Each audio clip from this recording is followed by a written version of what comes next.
Paul from Alexandria Knife Sharpening and Laser Engraving. So I wanted to show you the power of radial discs. So last week I did a video kind of talking about the opposite, what the limitations were, so that you have an idea of what they can do and what they can't do. But I wanted to show you in this video how powerful they are at correcting certain things. So what we have here is a beautiful knife from Bark River. And you can see, if you look real close here, do you see that little white section there and here? And I've seen this before, and I've even made this mistake before. Down here, you'll see these weird little marks. That's from a Dremel tool, okay? And I did accidentally yesterday kind of mention that, oh, I don't use Dremel tools for polishing, and that's not really what I meant. Was I don't use Dremel style bits for polishing. And what I mean by that is something like this and this, these kind of things. So these are the things, if you order a Dremel polishing kit, you'll get little mops, they have lots of little felt wheels and things like that. And I have found that if you're working on something big like a knife, something like this, if you try and polish this entire knife with this, you're going to get this stuff that you see here. And it's really frustrating. Now, I'm going to flip this over so you can see the other side, because this knife had them on both sides. This side's real bad, okay? And you have to get the lighting just right. It's one of those things, and that's one of the problems when you're polishing. You can't always see these things, but let me see if we can get a good shot of it. All right, do you see down here, everybody? So there's a whole bunch of just weird start marks here, and that's unfortunately what a Dremel tool will do with some of these older style buffers and things that they have. And I'll show you some others here. Let me see if some other things you really have to be careful with. Let me see. I thought I saw one old one on here. Yeah, so sometimes you'll even see ones like this.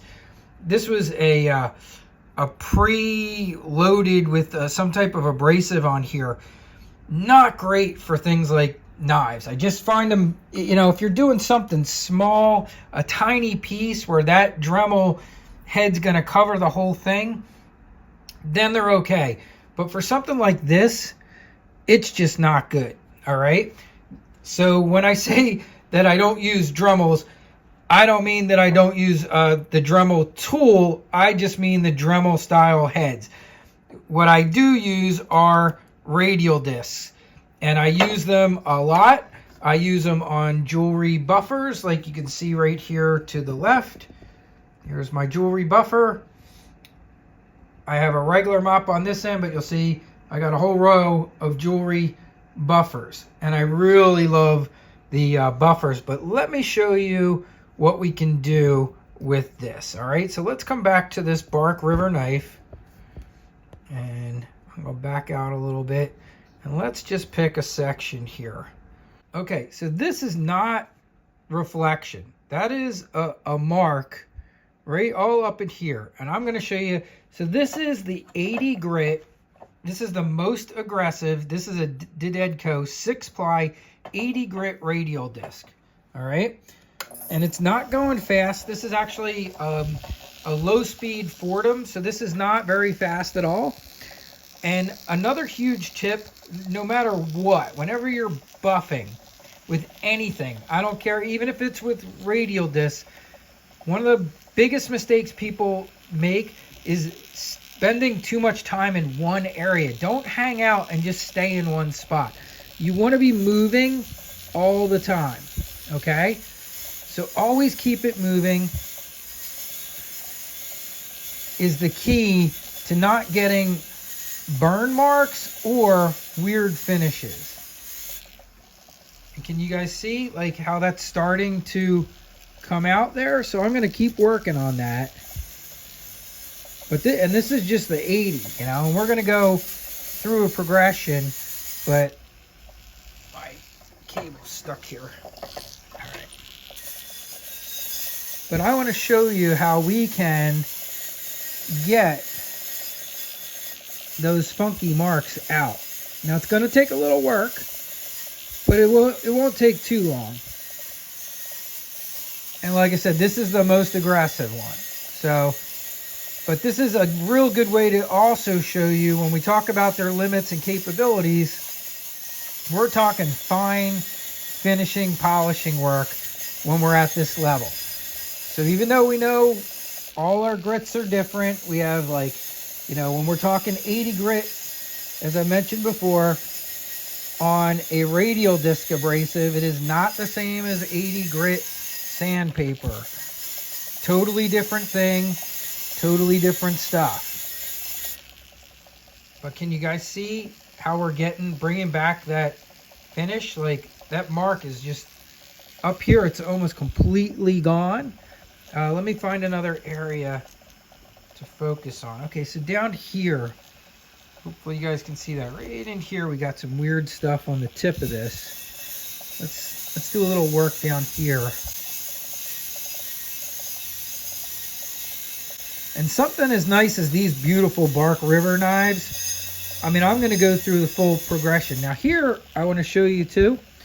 I'm not sure if you can see it, but we do have some use scratches up here. Actual, you know, regular scratches, and they're pretty good size. This buffer's not going to take, this isn't going to take those out. It's going to lessen them a lot, but that's one of those where I told you before, keep in mind, you know, they have their limitations. A deep scratch, it's not going to get out. It's going to polish. As you can see, we're restoring a beautiful satin finish on this knife. We're getting a lot of those funky little cloudy marks left behind by that Dremel are gone.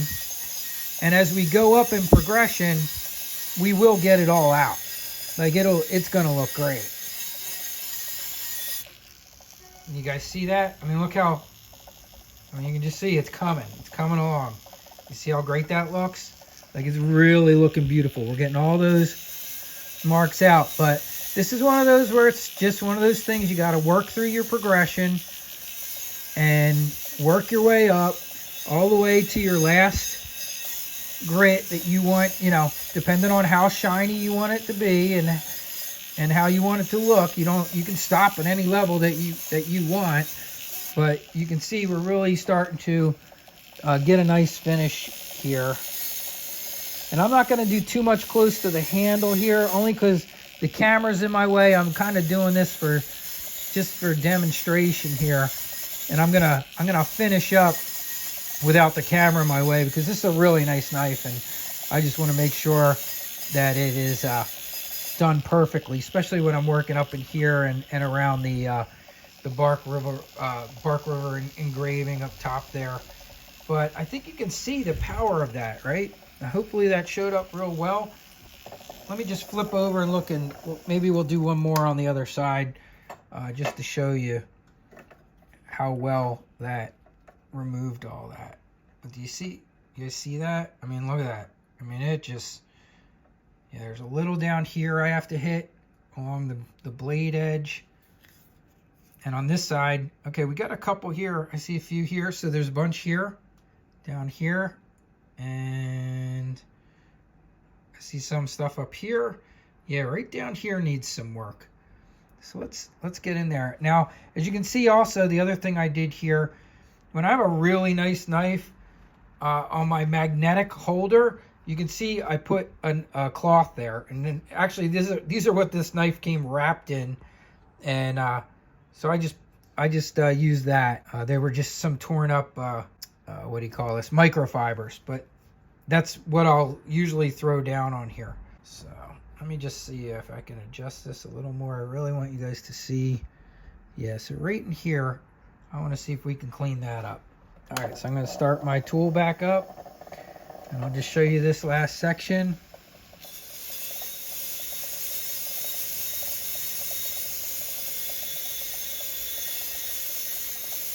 Now, another thing I want to stress here that I always try and remind everybody is this is going away from me, so it's going not into the blade. I wouldn't want to turn this around and go the other direction. You always want to turn the piece around. You know, technically, I guess we would call this that it's going edge trailing, because if I was going the other way, this knife would cut the little fan teeth off of my radial disc. And at about $16 per disc for one of these for a 6-ply, you don't want to cut those teeth off. You know, you don't want to ruin a $16 radial disc that will last you, easily a year and a half or two. I usually get close to 2 years use out of these. So you can, if you treat them right and are smart with them and don't go the wrong way into a sharp object, they will do a really nice job. And I hope you guys can see here too, like, I'm just kissing the piece, you know. I'm not putting heavy pressure down. I'm not forcing it. That's another mistake people make. Sometimes they push way too hard down. Let the tool do the work. You know, just keep at it, keep going. And like this, on this particular knife, that is a pretty distinctive grain pattern. You can see I'm going with that grain. Now you can go against the grain as long as you finish back up with the grain, but as you do that and go up in grits, you're going to get closer and closer to mirror polishing a knife. Now, I find that a full progression of these still only gives a mirror-like, I wouldn't call it a perfect mirror finish, but it's very close. But I would call it a mirror-like finish. But yeah, this is doing a great job of taking out those, I just call them cloudy. I mean, I think it's the best way to describe them. Kind of cloudy marks that were on that you can get from a Dremel tool. And I mean, if you mess around with Dremels and different things of polishing, I mean, probably all of us have done that at one point or another. And once you discover something like radial discs, you know, I don't think I'd ever go back to any other kind of polishing. Now, I'm not a huge fan, as you guys have probably heard me say many times, I am not a huge fan of mirror finishes anyway. I think they're a pain to maintain. They scratch easy. So it's definitely not something that I don't like doing them. I don't like repairing them, and I don't like putting them on knives. I'd much rather a satin, nice looking brushed finish than a mirrored finish any day.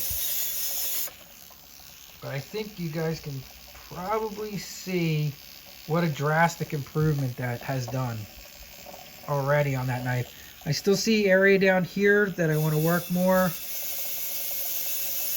but in general, we're seeing a massive improvement.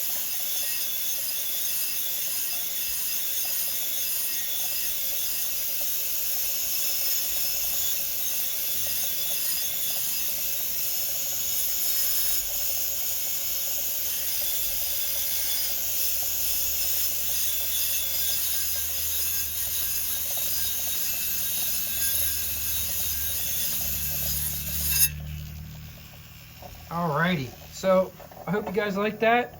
I won't go too long because, you know, you guys don't want to just sit here and watch me polish a knife. But I wanted to share that with you. And just know, as you go up in progressions, that was 80. Next, I'm going to do a 220.